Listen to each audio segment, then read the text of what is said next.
Não, mas o que foi dito é muito importante. Ela falou, é meio barraqueira. Eu falei, sim, ponto não é esse. Muita coisa para falar, muita tensão no ar. Acho que nem em final do Mengão eu fico perto desse nível de apreensão, né? E isso, eu já vou começar por aí, tá? Isso, para mim, que sou um liberal clássico com um viés conservador, já é um sinal do agigantamento do Estado de forma totalmente indevida.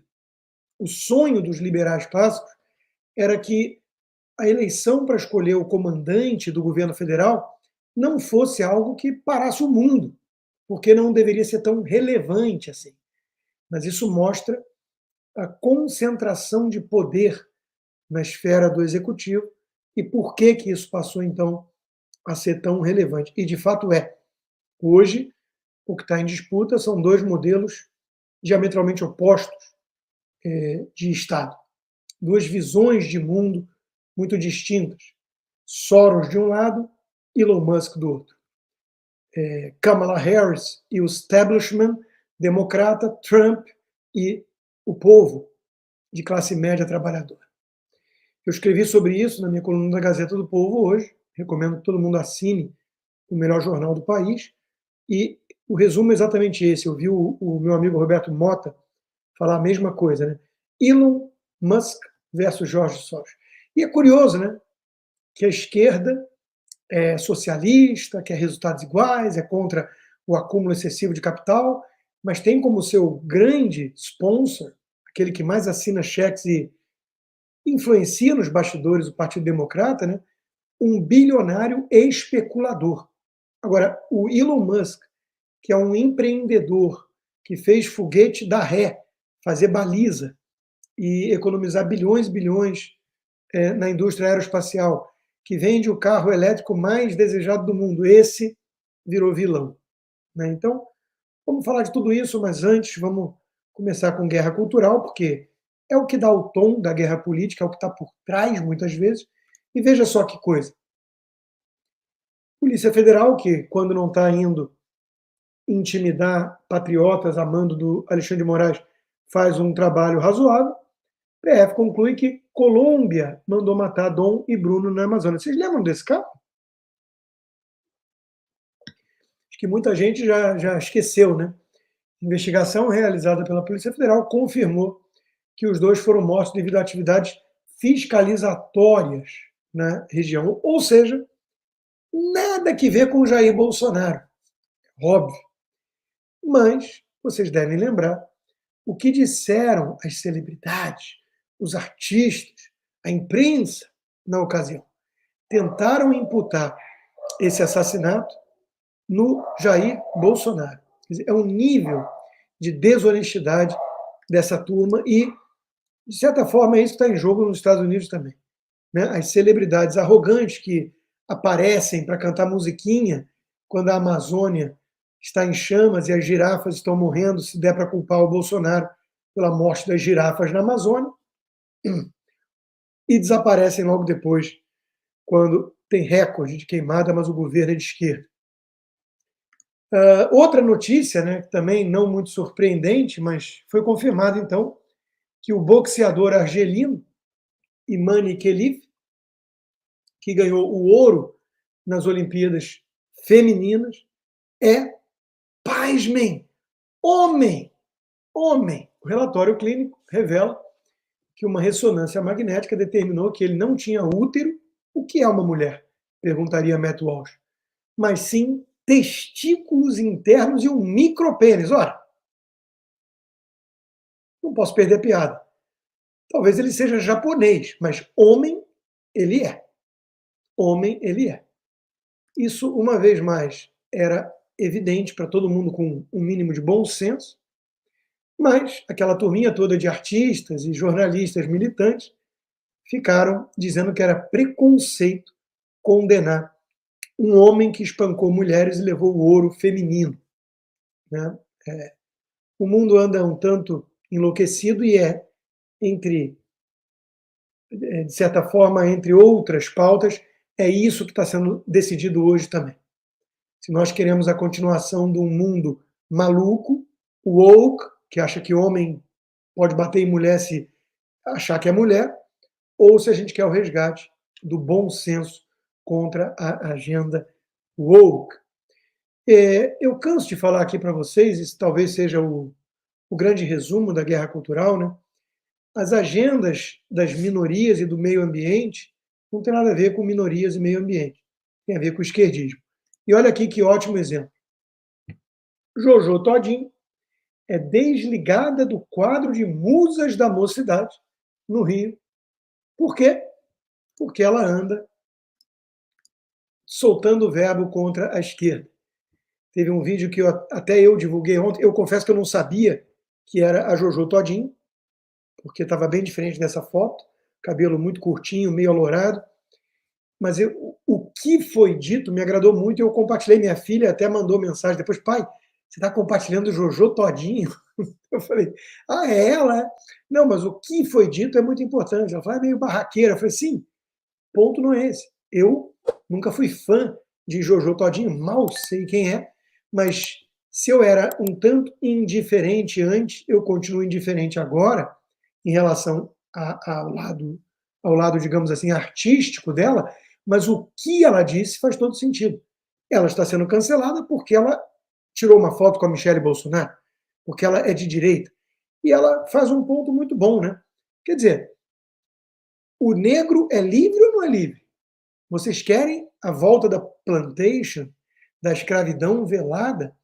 Elites brancas formadas por Bernie Sanders, Joe Biden, Nancy Pelosi, Jack Schumer, querem dizer como os negros vão votar?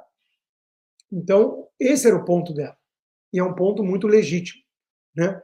O negro não tem que ser um cachorro de estimação de elite branca esquerdista.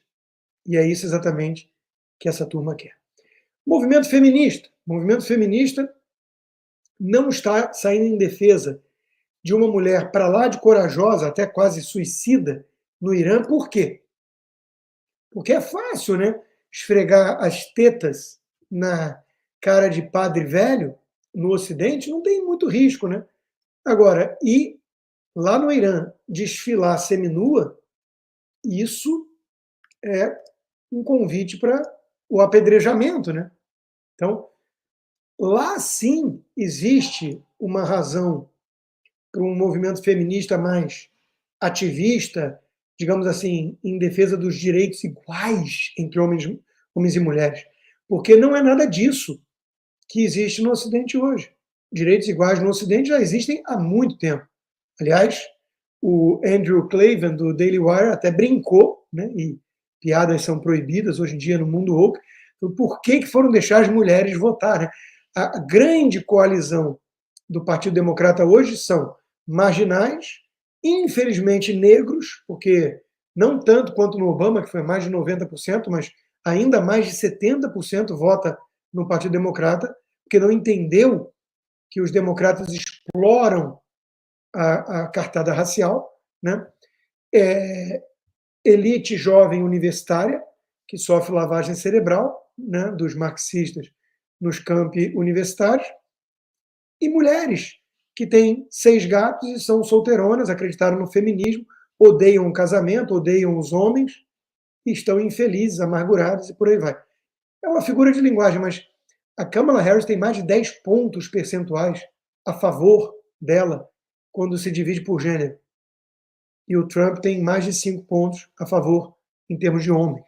Então, existe sim um gap de gênero muito forte hoje em dia no país. Por falar em educação, né?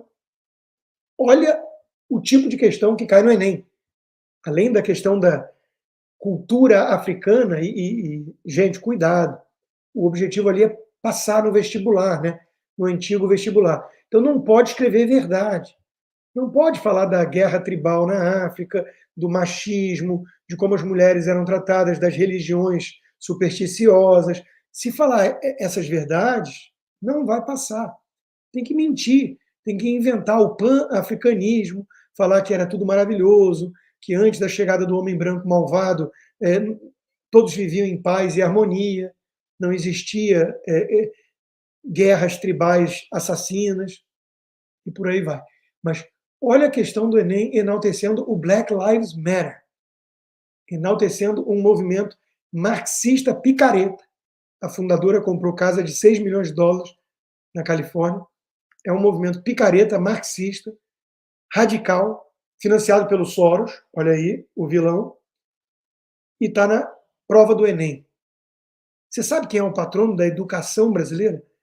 Veja só esse curto vídeo resumindo. Você sabe quem é o patrono da educação brasileira? Pois bem, em 1968, ele defendia a revolução armada e violenta para implantar uma ditadura e continuou pensando isso até o final da sua vida, quase 30 anos depois. Ele era adepto da teoria marxista e a sua aplicação na educação, implantando a luta de classes no ambiente escolar, o que ficou conhecido como pedagogia da libertação. Foi isso que originou a educação com doutrinação marxista nas nossas escolas e universidades. Como não podia ser diferente, ele era um grande admirador de Mao Tse-tung e da sua cruel revolução cultural. Ele adorava Che Guevara, um dos assassinos mais brutais da história recente. A sua obra, Pedagogia do Oprimido, é na realidade um livro de autoajuda marxista. Os seus escritos não são sobre educação, sobre ensinar ou transmitir conhecimentos. A sua única preocupação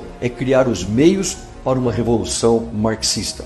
Você não consegue achar a palavra família nas suas obras. Já foi provado que ele era um plagiador. Ele copiou o método de alfabetização de adultos criado por Frank Laubach em 1915, mas que aqui no Brasil passou a ser chamado de Método Paulo Freire. Ele mesmo afirmava que era um professor contra a ordem capitalista vigente. Esse patrono da educação brasileira se chama Paulo Freire, que na verdade foi o coveiro da educação brasileira. Assim, com um livro sobre opressão, luta de classes e destruição do capitalismo, pode ser visto como um tratado sobre educação e pedagogia. O que esse patrono da educação fez foi ensinar os alunos a terem aversão ao trabalho, ao empreendedorismo, às instituições e aos que entendem por livre mercado. São indivíduos que não ajudam o país a produzir, competir ou avançar. Eu até entendo Paulo Freire ser o patrono da nossa educação. Afinal, ninguém melhor do que Paulo Freire para representar o espírito da educação marxista que deu aos nossos estudantes os últimos lugares nos testes internacionais, tirou nossas universidades da lista das melhores do mundo e reduziu para quase nada o número de citações de trabalhos acadêmicos brasileiros em revistas científicas internacionais. O patrono da nossa educação não é um educador. Paulo Freire é sim um teórico comunista e ideológico. Foi, na verdade, um educador que jamais educou uma criança. Perfeito esse resumo, perfeito. O som estava com eco porque estava saindo do computador.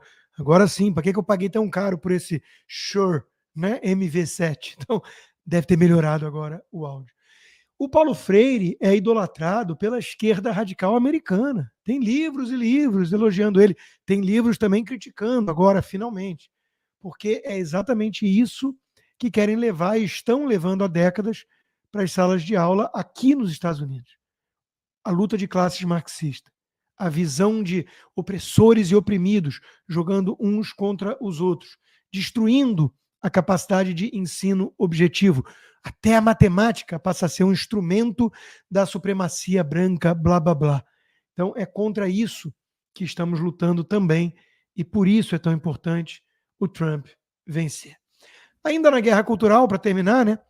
Olha só, em guerra com a milícia, tráfico obriga donos de imóveis na Muzema a irem ao alemão provar a posse. Não tem, tu perdeu. Isso é o Estado paralelo no Rio de Janeiro. O Rio de Janeiro, que é mais ou menos um alerta para o Brasil. Eu sou você amanhã, se o Brasil continuar nas garras do PT, do Dirceu, do Lula, indo em direção ao narco-estado. É o Rio de Janeiro que vai ser espalhado pelo país todo. Está aí, né? O que acontece é mais ou menos o que o Elon Musk está alertando aqui nos Estados Unidos. Os Estados Unidos vão virar uma grande Califórnia no que há de pior no estado, porque o estado é um estado muito rico ainda, tem a indústria de cinema, tem fazenda, tem recursos naturais, tem a indústria de tecnologia, mas o Estado está cada vez mais se deteriorando, com criminalidade, com classe média espremida, com violência, por causa da gestão esquerdista. E olha só, apontado como o maior ladrão de carros do Rio, criminoso morto em tiroteio na linha vermelha, tinha 180 anotações criminais. Meus amigos, como é que a polícia consegue fazer o trabalho? É enxugar gelo. 180 passagens pela polícia. E o cara estava lá. Então, de novo, é o fracasso de um modelo, de uma visão de mundo, onde a turma se acha esperta demais, malandra demais. E no fundo, não passam de um bando de otários. Eu fugi do Rio de Janeiro há 10 anos. Eu fugi da Dilma, eu fugi do Brasil, mas acima de tudo, eu fugi do Rio de Janeiro. Então, não deixe o Brasil ficar como o Rio. Não vote em esquerda. Não enalteça o PSOL, o Leblon, a elite culpada, a esquerda caviar. E nos Estados Unidos é a mesma batalha. Muitos imigrantes. Ué, mas o Trump não é um malvadão contra imigrantes, Guga? Oi, Guga. Não é isso que o Guga diz? Como pode um imigrante votar? Né? A turma toda fala que o Trump é anti-imigração. Não. O Trump é contra a imigração ilegal. E aqui na Flórida tem muito imigrante legal. Eu, por exemplo, que vim de forma legal, apliquei, depois consegui meu green card, hoje sou cidadão, votei no Trump. Aqui tem muito católico latino-americano que não quer ver aborto legalizado em qualquer mês da gestação. Aliás, essa foi a grande bandeira da campanha democrata. Aborto, drogas, imigração liberada. Que maravilha de país eles vão criar, né? Eles estão destruindo os pilares da América. E muitos sabem o que estão fazendo, outros são alienados, idiotas úteis. Essas celebridades de Hollywood que não estão nem aí, porque não pagam o preço, a consequência das suas ideias. Como alertava Thomas Sowell, isso é um perigo. A Megyn Kelly fez um discurso brilhante ontem no comício do Trump, persuasivo para burro, nessa linha. A turminha do andar de cima prega essas ideias, a ideologia woke, o welfare state, o socialismo, o aborto discriminado, as drogas, e não são eles que pagam o preço. Eles querem transformar os Estados Unidos numa espécie de Brasil. E nós estamos aqui, junto com a Nayara, que foi atendida pelo Trump no McDonald's, para dizer, por favor, presidente, não deixe que isso aconteça. Nós fugimos da América Latina por um motivo. Por que não tem um monte de americano tentando ir para Colômbia, para México, para Guatemala, para o Brasil, para Venezuela, Cuba, nem pensar. Mas na contramão tem um monte de gente tentando fazer esse caminho. Porque a tendência, o fluxo imigratório é sempre do país mais esquerdista para o país mais capitalista. Então nós estamos aqui para defender império da lei, democracia representativa, república, na verdade, república. República não combina com instrumentalizar o Estado para perseguir o oponente, como a esquerda está fazendo aqui também. Antes, né, o nível de escárnio no Brasil chegou a tanto que traficantes preferem rotas no Brasil porque, abre aspas, nossos portos e aeroportos são melhores, fecha aspas, diz ministro dos Transportes do Lula. Meus amigos, os traficantes amam a belíssima infraestrutura que o Brasil tem. Por isso que eles escolhem o Brasil. E eu pensando que é porque tem impunidade, porque eles podem fazer o que der na telha que nada acontece, porque eles têm até mesmo um governo federal um tanto simpático aos marginais. Não é mesmo?